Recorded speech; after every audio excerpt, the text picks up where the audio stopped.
In our teachings, we have a covenant with the Creator and the covenant with the natural world.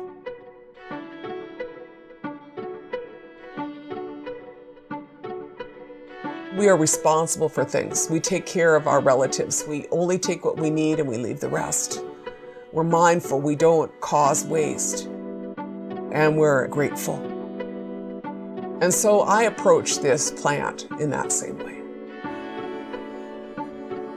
And the lack of that gratitude has cost us greatly.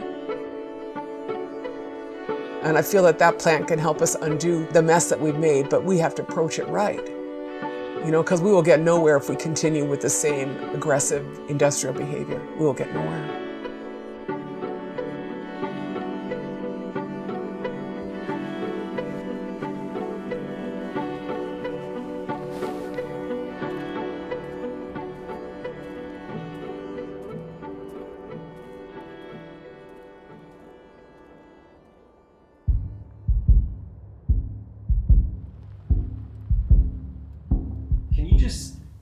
Simply tell us what hemp is? Hemp is the plant Cannabis sativa, and it's a plant. Okay. Do you want something deep? No,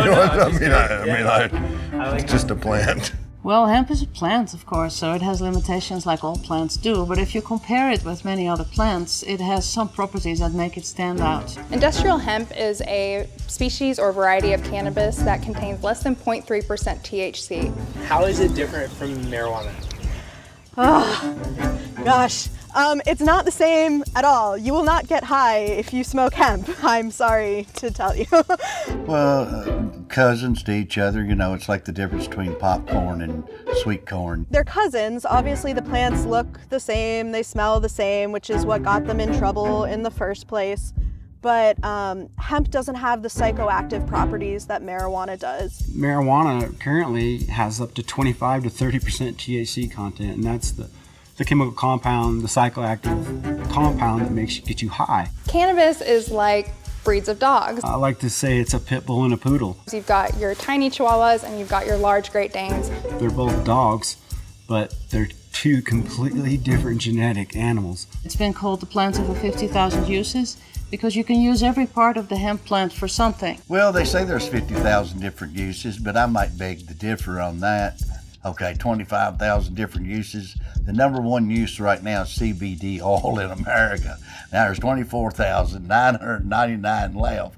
And so we'll start backwards from CBD and we'll go plastics, oil. Fiberboard, hemp concrete, hemp insulation, hemp carpets. The list goes on and on and on. Essentially, your entire house could be made out of hemp materials. You know, you plant the seed, and in roughly, 3 months, 4 months later, you have food.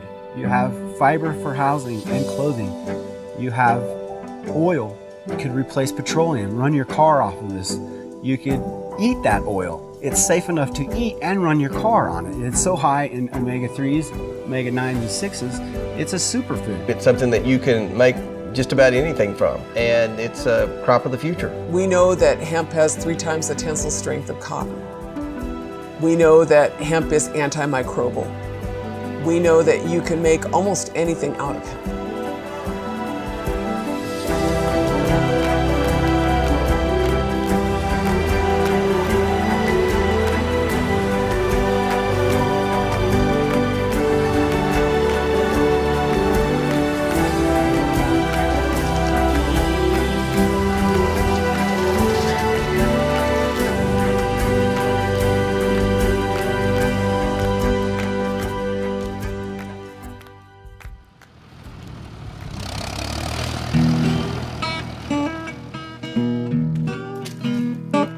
I think that the thing that I'm really the most excited about with this plant is the impact that it can have on our soils. The hemp plant will uptake, chemicals and metals within 1 season. In 5 or 4 months, it can be bigger than a person, and it can have stems this size.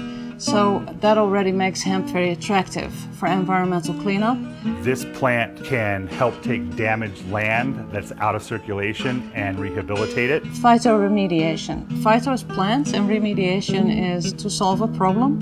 So it's using plants to solve a problem of pollution. Soil health is kind of a big deal, right? Wasn't it? Wendell Berry's wrote that it's the connector of all things in life. I mean, it's where we all start. So I think I get most excited about what it could mean for our soils if we start integrating it into crop rotations in a responsible and respectful manner. It has the potential to capture carbon, to reduce our entire agriculture footprint. So it's probably not the sexiest thing, but I guess that's just because I'm a dirt farmer.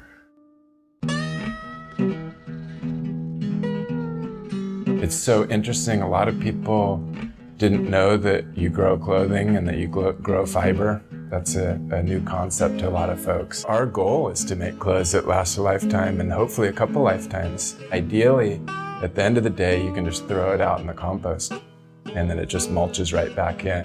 Hemp is something that biodegrades back into the earth. And to me, what makes sense as humans in the Anthropocene, you know, humans at any point in our existence is to not make our damage everywhere. And we've done a pretty good job at that. So to me, hemp is part of the return to a thoughtful and mindful way to clothe yourself. It will save the planet. It offers a way out for all of us that is durable, that is local, that is biodegradable, you know, that is alive. And that's the answer. Change the world, change the way you live, change the way you see things, change everything.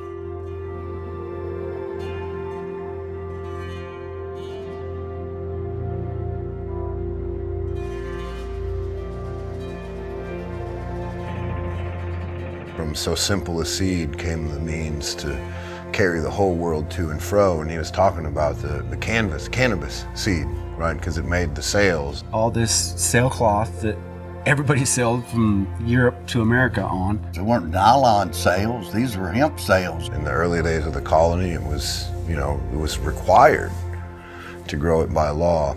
I believe that the Farm Bureau actually required each farmer to grow a 1/4 acre of hemp and a 1/4 acre of linen. You know, and if that practice had continued, we'd probably be in a lot better shape today. And so it was a big part of our country.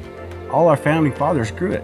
They knew the resource was so important. Hemp was used to pay taxes because it was that valuable to the colonies. Every aspect of American life at that point, hemp was a part of.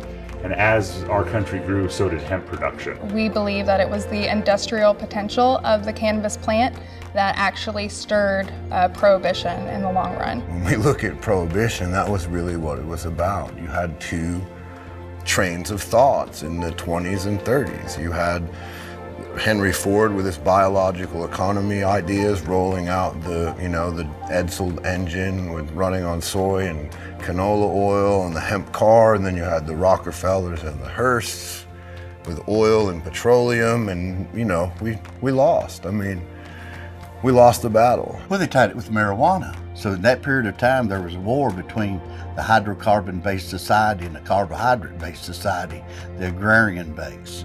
So it's all purely commerce. Plastic, one word. Plastic was also invented at the same time. And 1938, we come up with the Marijuana Tax Act, and we made it illegal.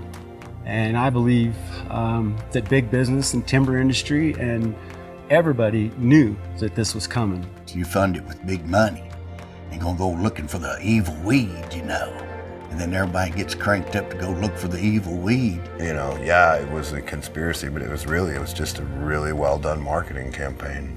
Follow the money, follow the money. The Reefer Madness campaign, they actually created, it was a PR campaign that showed how dangerous and potentially harmful marijuana could be. Well, did you watch Reefer Madness? I mean, you know what can happen if you smoke that shit. Marijuana, the burning weed with its roots in hell. So, no wonder it's on Schedule 1. Everyone got scared, everyone felt wholeheartedly that hemp and marijuana should be illegal, so there wasn't much backlash or argument for that move either. Hemp should never have been a controlled substance. There was a lot of misinformation. We didn't have the education levels. People didn't know what THC was, much less how do you determine THC. Mostly it's a Schedule I drug because it's very dangerous. You know, people start using it and they make their own fuel and they don't buy things. And I think that's pretty much the industrialized machine and lobbyists. I think it's the same thing that happened with the oil company and roads and freeways versus public transportation, et cetera. And we've been on the sharp end of the stick. I can tell you from being in Congress, there are very, very, very few issues that attract people from both ends of the spectrum. Industrial hemp was that one issue. When you have in Congress, in the Senate, an amendment for any issue that's sponsored by Ron Wyden and Mitch McConnell, then you've got a pretty good issue there because that's both ends of the political spectrum. And I think if we could find more issues like that in America, we'd be in a lot better shape. So it's softened up. And so it's a time now to stand up in America. And I think if you get out there today and really look at the world as it's coming around to the hemp issue, we are becoming more enlightened. And the politicians are having to listen to us.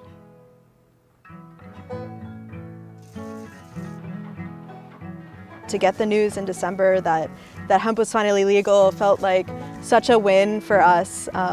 And it's a really exciting time to be part of the textile industry. The Farm Bill opens us much wider for many tribes because tribes now have a seat at the table and can set their own regulatory framework for hemp. The changing of the policies has to happen, and the Farm Bill really started the process. And we're not there yet, but I believe that it's the best start we've had in 57 years. And one of the freedoms that we're gaining back, and that's the freedom to be able to grow this crop right here. I think people know that we used to make fabric in North America. They had a textile industry, but we don't any longer. That was offshored in the 1980s to the 1990s, stealing mills across this country. And so now, as is America, we don't actually make anything, we just buy. You know, 70% of our economy is based on purchasing things. We source our hemp from a really high quality producer out of China. Due to the fact that hemp has been illegal in the US for quite some time, we've been working with these Chinese suppliers who have been working with the hemp fiber for, hundreds of years. They're the experts in hemp right now. So now that hemp is legal in the US, it's this incredible first step, and it's opened a lot of doors for opportunity for hemp in the United States, but we're decades behind in terms of research and sort of building and starting and learning how to plant and learning regionally how to plant. That is just going to take a lot of time before we get something perfected. And as we, look towards the future, I feel like a lot of individuals are taking the paradigm and the practices of industrial agriculture into this economy with the same value set and just trying to figure out how to make a buck on a plant. And what I'm going to say is a plant's not a slave. A plant is not a slave. And if we treat this plant with respect, this plant will help us change our world. If we treat this plant like they have in the last industrial economy and the last round of industrial agriculture, it won't help us. It requires a community and a group of people that understand that we're trying to build something valuable, more valuable than money, right? So this is, what are we leaving to our kids? It's always been about the land. And my interest is in an economy which is restorative and regenerative.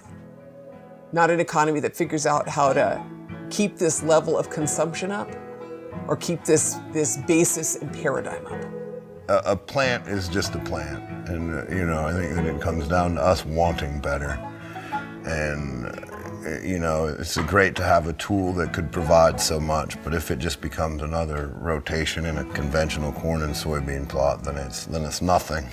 And so from my perspective, I want to be on this earth for my lifetime. I don't want to leave stuff here that's for 5,000 years. That's not right. And so I want to be part of the people that do the right thing, and we wear clothing that is not going to destroy the environment.